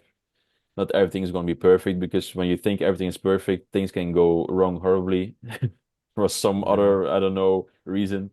Uh, yeah, so just try to improve and yeah, just learn as much as you can. Always learn. It's also what I Yeah. tell my students. People, if I have young kids who want to keep reptiles, I always say just read as many books. I think it's everyone would say this. Just read as much as you can, and if you feel you have all the knowledge you need, if you feel like very comfortable with the animal and have everything set up, then you can start with the animal you really want. Um, yeah, just keep learning. Yeah. Do you would Absolutely. say there's like an beginner reptile, or do you are on the side like if you have like prepare yourself with enough information, there is like not a real beginner Yeah. reptile? If someone asks me, I want to start keeping reptiles, I always ask, what's the reptile you would love to keep? Yeah. Mm, And I wouldn't start by saying, ah, you want to keep reptiles, start off with this and this and this. No, mm, I'm not going to say this. I just want to hear from the person first, what is the animal you're interested in? Because most of the time they have an animal of preference, and sometimes someone says, "I really love chameleons," and then I'm not gonna be the person to say, "No, it's not possible. You have to start with a Leopard gecko." It makes no sense because if the person is passionate by chameleons and really wants to keep a chameleon, then you don't have to like try to convince them to keep a Leopard yeah. gecko, for instance. But then you really have to like consider and tell the person that the journey will be maybe a bit harder, and the preparation will be a bit more difficult. Difficult, not difficult, but more complex. And to fully understand to care for chameleons, because it's a bit more complex than maybe like a crescent gecko or a leopard gecko. But I think if someone is really into keeping the reptile, or really has decided I want to do this, then they shouldn't take a shortcut, and it just should take it easy and take it step by step. And then I really want to help the person. But yeah, but kids is something different Mm. sometimes. If moms and dads come and say he wants a lizard, then sometimes I would recommend maybe more like a leopard gecko. But it's not it's very difficult to answer the question, because it depends from kids. From Yeah, it really depends. It really Yeah. depends. But a beginner reptile, okay, there are species who are more tolerant to errors, but that's not something you have to actually really consider, because if you want to keep animals right, you just should do it. You should give it your best and not make too many mistakes. But again, showing my vulnerability, I also made mistakes keeping leopard Yeah. geckos. So yeah, who am I to judge actually? Yeah, That's true, yeah. Yeah, like you said, it's easier when the kid ha has his own plans and not mom and dad telling you, oh, he said it like for one time and then yeah, maybe he's not that interested. yeah. Yeah. And also like what I think is very cool, now we're jumping a little bit from the topic. No problem. You also did like this cool art project, and I think that's at least the first time I've seen like a reptile, a live reptile, Hmm. getting quote marks thrown into an art project. And I think that's also awesome opportunity to draw in like people from a completely different side that maybe never even heard of the hobby because Yeah. they're like interested in art. Can you maybe tell us how the idea came and what you actually did for the people that don't know that? Yeah. Um, the idea came actually from I was working at the zoo, and I was actually kind of a bit of on the low point at the zoo for Mhm. myself, because I was hitting too much walls. And then I was thinking, I want to do something. I want to be creative, because I'm someone who also always wants to build stuff, wants to make stuff, tinker about stuff. I'm always sketching about things I want to do. And I had too many boundaries at the zoo, and I thought, what can I do that has no boundaries? No one who tells me, no, you can't do this or can't do this. Mhm. And I grew up with art because my mom has an art degree, and worked as an like in the how do you call it? Like in the reclame. Mhm. Help me Commercials? out. Commercials, yeah, commercial business. So she made in the 90s, she made like these drawings for commercials and stuff. And she took us always to musea, and some famous Belgian artists like Palomarenko and Koen van Mechelen are very pretty famous Belgian artists who make these sculptures, these machines. Koen van Mechelen did a lot with chickens. He crossed Mhm. chickens to make like new crosses, and it's always like a blend between society and problems from society with an art and then biodiversity. And yeah, it's very cool. So I was always like influenced by those people, because I really liked what they made. And then I thought, wouldn't it be great to be like an artist? Then you have no boundaries, no people who tell you what to do. You just do what you want. Of course, you have to take into account the animal welfare. Of course, I'm not gonna like yeah um, do some cruelty to reptiles, of course. Um, but just to be free.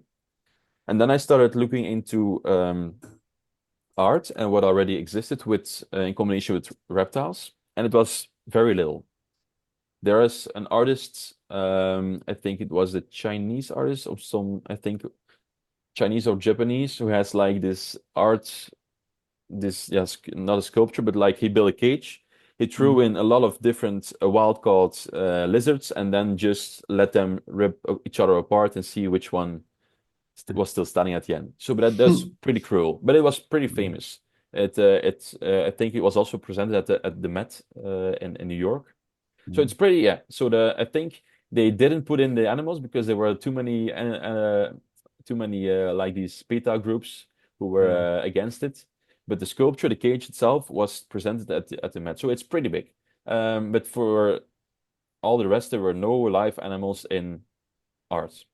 And then I kept looking into reptiles into art, and then I came across, of course, the beautiful drawings or images by Escher, who is a famous Dutch artist who died in the 1970s. I think it was 1970s, and he made like this amazing it's like called an etch or maybe like a wood.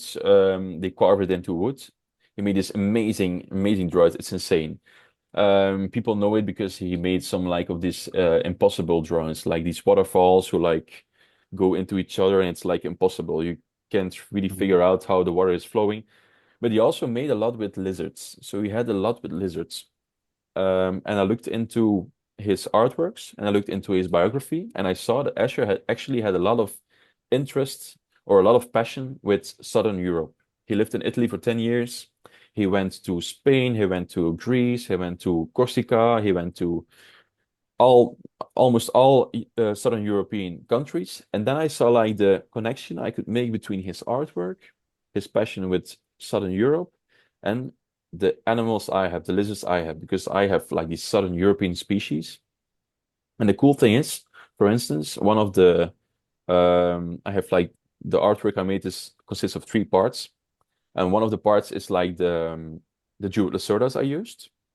I used that to actually make one of his drawings. It's not really a drawing, it's like an etch, but I don't know how it's called in English. Mhm. It's like more difficult. He like cuts it from metal or from wood, and then like makes like this yeah with with ink he like make this yeah image. I don't know how to tell it Mhm. more properly. But the cool thing is he made a drawing about his own desk where his own drawing, who is in his other drawing. It's like Inception for drawings. The reptiles came to life and like crawled over his desk. And then I thought maybe I can recreate this scene with the jeweled lacerdas. So I made this scene. So I collected all the items he had on his desk. I made it in real life.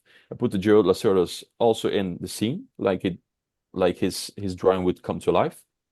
But the cool thing is that the jeweled lacerdas are animals that live in southern Spain.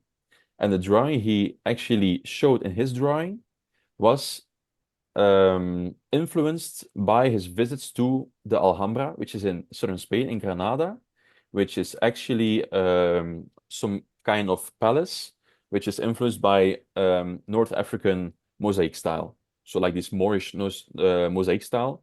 And he saw these mosaics in this place, and then he started like making these very pattern kind of mathematical pattern figures and drawings. So the animals that live in the place that was the influence for the drawing are now the animals that he also could have seen when he visited the place, and now the animals that also are like climbing on his structure that comes to life. So it was like one full circle, Yeah. and yeah, I kind of liked it because I thought it was a cool connection. It's pretty difficult now to maybe understand on the podcast, but it was pretty cool. For me just to find his connections. And then I made another one with the ocellated kings. He also visited Sicily and Corsica, where where the ocellated kings are. And then I let these ocellated kings like swim through a checkered, a checkered pattern with black and white squares, which were made of sand.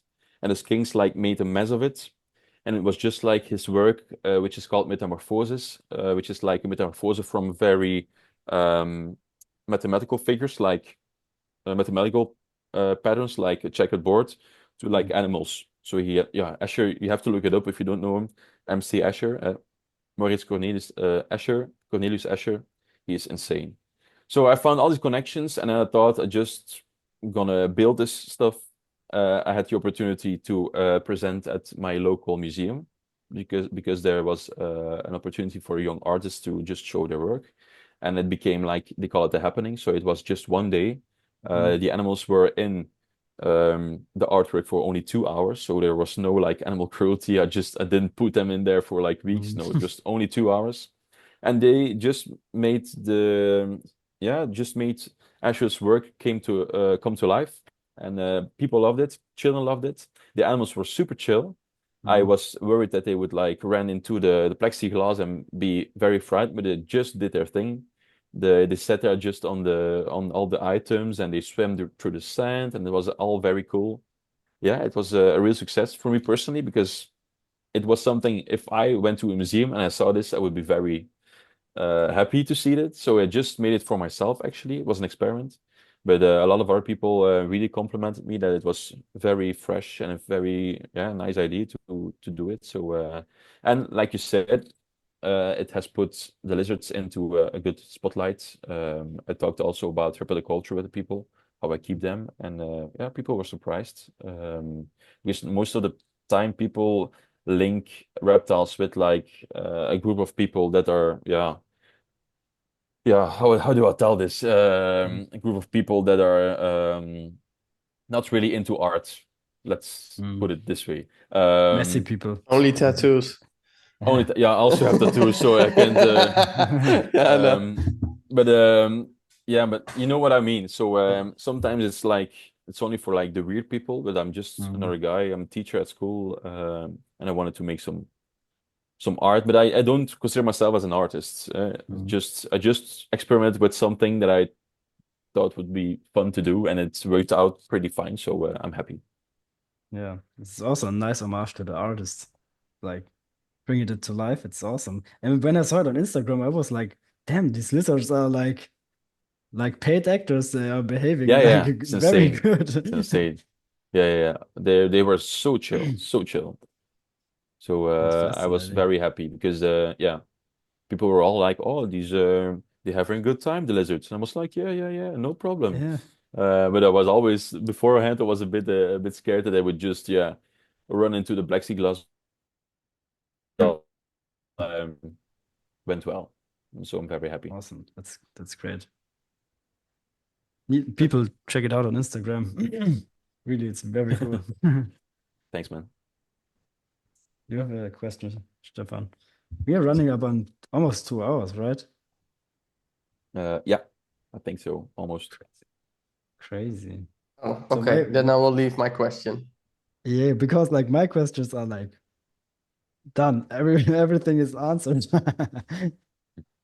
No, sorry, you guys have froze for a bit, so I'm not sure where we ended. But my last question then would have been in one of our last podcasts, we talked about taking animals and using them for education on different locations. And in the beginning, I had a bit of a like this odd underbelly feeling with it. Although we also use them at the school, so it's not that much different. But I think on a plus and minus scale, do you think having people interact with these animals in such a manner is more positive than negative? And what I mean with that is, of course, if you take the animals out of their setup or use them for educational purposes, there is some level of stress from a little bit to complete panic. And so that's something to consider. But on the other hand, you maybe reach children, the most important ones, but in this case also people from the art world or whatever, who normally would not get into contact with these animals, and now Yeah. they do. They start to become curious. They start to come ask questions. So, to you, does that outweigh the short-term stress? Yeah, very good question. It's something I still ask myself every day. When I take my animals out of the enclosures, that the animals I use for instance, for the workshops I give to the kids, we always take like the animals that are most socialized. I I take a scheltopusik with me, one day in the week. So we have now the camps, the summer camps, and one day is the lizard day. So a half day, the animal is from the enclosure into like a smaller transport box for a half a day. But I have three scheltopusiks. One is like very, very shy and would never take this one Mm. because it's too shy. He would go off food maybe for a week if I take him out. I have another one who's pretty small and it's like a little bit like, yeah, not like appropriate, but it's what a little bit smaller. So I think it's not also the best candidate. And then the third one is like a big one who is always basking. When I walk by, he never hides. So I think that's an animal I can take. If I put it back in the enclosure, he would just bask again and just start eat. So Mm. so we always consider which animals we take. We would never take like a very shy species. We don't take, for instance, chameleons. We don't have any chameleons that are that are good enough to show them to the kids because chameleons are naturally more stressy, so we don't show the kids chameleons. That's very easy. What we take on the lizard day is like a bearded dragon. We have a Bluetooth skink, but they are very fine. They eat. We can show the kids how they eat at the workshops. We have some grasshoppers. They just run around them, chasing after them. So the stress level is very it's pretty low. We try to keep that as low as possible, always. But of course, there is always, in some occasions, a bit of stress. But we try to really have like together with my collection and a collection of other hobbyists we work together with, and also a collection of Brian and Laura, of course, who own Reptile School. We have a pretty big collection that we can choose some animals. And if an animal is in shed, if an animal is a bit sick, we don't take them. We just take another animal. That's one thing. And the other thing, like you said, is you really have to consider that you are yeah, making some good advertisement for the animals. We don't talk about the hobby when I talk with when I'm teaching the kids. I don't talk about keeping reptiles as pets. Of course. I only talk about it when they start asking questions themselves. And then I always ask questions back to the kids, like, what do you think yourself? How do you think this animal, what does this animal need? And do do you think you get some interaction with the animal? And then they can consider themselves, is this a good pet or not? But we talk only about like the natural behavior, about biological things like mimicry, aposematisme, about neoteny, for instance, all these like biological things that happen with these animals and how they are very, very interesting. So we try to make like little herpetologists from the kids, little and not like reptile keepers. So we're not going to say, oh, this is a cool snake. If you have a snake, blah blah, you're very cool. No, if we don't talk about, oh, this is a snake, this is my snake, he has a name. No, this is like this species, something cool about the species. We ask a lot of questions to the kids. And do it as biological as we can. Do it, yeah, it's like I'm teaching biology at school, but Mm. with the animals I have with me. And the kids, like the camps I give now, these kids really look forward to this camp like a whole year because they choose for themselves to like they choose the camp, the repti camp. Mm. So they most of them they already know a lot of stuff about reptiles. So it's very cool. So you can sometimes with some groups you can go very deep into like detail. Nice. And that's really cool. So then you really feel like I'm not being like just a show over here, like entertainment, but then you feel like I'm really learning this kid, and maybe this is a keystone moment for this kid because now he get to see this animal in person and get to touch it and get to talk about it and learn stuff. And yeah, you take those moments and then you feel like it's okay to take these animals from time to time and transport them to a different location for half a day maybe or some hours. But we don't use it. You don't use our animals. It really depends on if the animal is appropriate for the job. So the Yeah. animal has to be a good candidate. But it's a very good question, Stefan, because it's something I struggle with every day. Sometimes I think, oh, if this animal, do I really have to take it today? And then, but yeah, I think it's something everyone would think. If you don't think like that anymore, then I think you are not doing a good job anymore. Yeah, bag and almost finished. But I have like one question. Uh, do you think like the hobby is art, or do you think like it should be like more? like artistic in a kind of way. Hmm.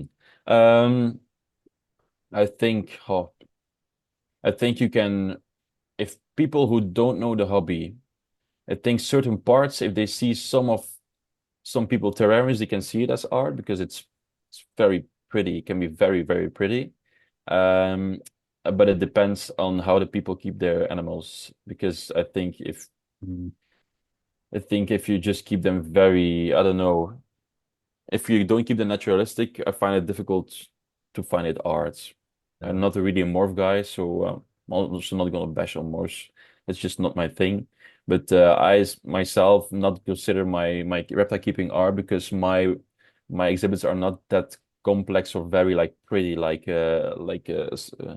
painting or something. Mm, But I think there definitely are some really pretty. I think Stefan just posted some of the from his Swiss tour, Mm. the Shinosaurus enclosure. Yeah, yeah, that's to me that's crazy. art. You Yeah. can consider that art, for instance.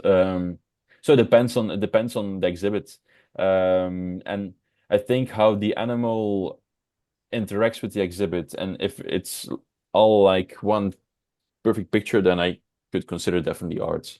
I would prefer more to I think if you walk through a very like good building from a zoo with very good exhibit design. Um, it could be very more beautiful than walking to like, for instance, the Louvre at Paris, Hmm. because it's like living paintings, and you see these animals interact, and these animals are like very pretty. But you can also go to zoos where the exhibits are not art, and you go Mm. and you just think like, oh my God, what is this? Um, so it really depends on the exhibits and how the animal is kept. What is art and what is art? I don't know. What is art? Yeah. I'm Is there also not like a a yeah. It's so definition of art, difficult right? to define art. Yeah, sometimes yeah. I don't know. But I think yeah. I think people who consider themselves artists who keep like for instance the guy from Kono Tara, Oh yeah. maybe you know him. Yeah, would consider him an artist because he really makes like sculptures, like these Mm. backgrounds, Hmm. very pretty backgrounds. So he's an artist. He creates something. So then Yeah. I would call it art. Yeah, but just Yeah. keeping over reptile, Yeah. just like if you just consider the basic principle keeping reptile, I don't think it's art, but the exhibit Yeah. itself and how you all make it and present it is could be art. Yeah. Yeah. That's If that's true. a good Yeah. question. Maybe we Yeah. I also think. don't consider a lot of it art because we are simply trying to replicate Yeah. nature as closely as possible. Yeah, And as you say, so and there's some creativity in there, but I don't know if you can directly consider that art. But I'm definitely not an arts major. But Yeah. I feel yeah, like what you say, Kono, is actually sculpting yeah, and using materials. And there's also like in Japan and China, there are some terrarium stylists, I will almost call them, who took Yeah. away from the aquascaping yeah, and now are doing that with rocks and stones and terrariums and mosses. yeah. That I would, yeah, No, it's cool. That's very cool. I know which guy, not I don't know if we talk about the same guys, but a lot of Asian guys are like making these indoor tropical gardens with yeah, insane detail but yeah, they have the resources for all the wood and the stones, of course. So they live yeah, pretty close to the source, of course, but they make some very cool things. And I think that is art. But yeah, I think it's for another podcast to say yeah, what is art and what is not yeah. because we are not yeah artists. We're not art majors, of course. So yeah, but it's a good question. Good question. Definitely not. I Yeah. But think I know you like to visit zoos, and the video I posted, I will make sure that people get to see him. But it was in the Basel Zoo in Yeah. Switzerland, and Okay. if you like architecture and interesting enclosures, Yeah. I think that's a great zoo to visit. It's not Yeah. that big. Collection of species is not directly the place you go for. Yeah. But they have a very interesting mixture of buildings and natural materials, and even the natural like materials also are sort of artificial. It's really odd. I just Mm. almost done editing the video, so it's probably gonna be online while we talk about Okay, it. looking forward to it. I think you will like that place because I know you like to visit zoos too. So Yeah, I do it not often enough, but I love when I come into a building and everything is just perfect. Like the architecture is good and the exhibit design is good, and like the education also in the exhibits or next to the exhibits is also very nice and thought of by a good team of like people who know a lot about education and how it works. Then I get like very excited, like a little kid. Yeah, then that's nice. just the best thing ever. So definitely have to make a trip to Germany and Switzerland and a lot of different places because I'm short on that. So much to see, right? Yeah, but like for example, with the guy Kono, you see that he has like a background in like the background noise. No, Okay, okay, good. He has like an background. I think he studied interior design, when I remember it right, and I think you see it in his like yeah, in his enclosures and also how he builds his studio. It's like yeah. perfect. It's flawless. It's amazing. It's stylistic. Uh, It's very stylish. Eh? It's very stylish. It's yeah, very yeah, like a blend of almost industrial with a yeah, yeah, bit on the very natural to then the outdoor of his exhibits and also like his studio looks more like a bit industrial. Some with the yeah, yeah, materials he used. So it looks very cool. And I think stuff like that also looks very cool to people who are not into reptiles. yeah. It doesn't look messy. It looks like someone who knows his stuff and yeah, because a lot of if you walk into like a reptile shop, sometimes it looks messy. I don't like the aesthetics of the typical reptile shop. I much more would prefer a reptile shop to look like a mix between like a building, you know, it's a building shop or a building center, like you Mm. can buy building materials and like a garden center, like a mix of those two, where you can have like um where you can like bulk in big where you can buy like in big bags like substrates, all different types of substrates, but not like very expensive, but more like moderate prices where you can like mix substrates, where you can buy a lot of big flagstones and other big materials, but not like overly priced little plastic caves, because that's not the shit I like. I like more natural, like building stuff, and I think if something like that existed, I would be there every week Yeah, in that shop, just for sure. just buying stones and rocks and buying building materials to build stuff. But yeah, it's not how you see them around the reptile shops. So Yeah. New Also business something, plan new yeah. business somebody plan, yeah, listening. yeah, It's also something you see more like in a fish store, like aquarium stores. It's like for aquascaping and stuff like that. There's some cool stores out there with cool like displays of their yeah. hard It's cool, but work. also very Yeah, expensive. Eh? All the aquascaping yeah, material, so yeah. expensive. You have to be Yeah. rich to if you want to have a decent tank, you have to. Yeah, it's It's crazy. so much money. It's insane. But Yeah, yeah, yeah, that's true, not man. judging, not judging. Hmm, judging. It's okay to Maybe judge maybe a sometimes. little No, bit. we just don't spend enough on reptiles. People say that reptiles are an expensive hobby. Yeah, They have not looked at other hobbies. damn. No. No, and we can make it much more expensive, but we don't take it to the next Next step, I level. think. Yeah, No, but you can like when you compare it to like marine fish tanks, it's like Yeah. when you have like Stefan, for example. No, but when you look at the videos from Nate Drop, Yeah, you that's can see insane. you can see that the people always have money, like Yeah. big money. yeah. Also with the corals, the lamb I can tell you from stuff. an Antwerp Zoo, the level beneath the reptile house was like the aquarium section, and if you go there, I think the reptiles and amphibians are like the same cluster and the same group. Mhm. So there's this like I think there's a bigger budget for the two, and Hmm. a lot of the money went to the aquarium section because only the lamps, and if you look at like these filtration systems, it's like meters high, and just to get the foam of the I don't know the water like this Yeah. big, it's Protein insane. skimmers. Yeah, and if you then go to the building with the reptiles, it's just some lamps and some mist systems. And when you go down to the aquarium section, it's like an industrial factory of pumps Yeah. and all sort of things. So Yeah. you really see that a lot of more money sits. You can find more money or spend more money in the aquarium section than you do in the reptile section. So Yeah. it's I insane. hope maybe that's a good way to end. Yeah, I hope that I think some of the marine stuff is a bit overpriced. yeah, That's also because it's niched, pretty niche, so you can sell it. On the other hand, I hope that the reptile hobby goes that way. Because I think part of it is simply because we don't have those techniques in our side of the hobby yet. yeah. And I hope we can go there someday. I At can least imagine. take some from it and take also the mindset from it. Yeah, Yeah, It's totally. that's most that it's yeah. yeah. The dedication to what you're doing. Yeah.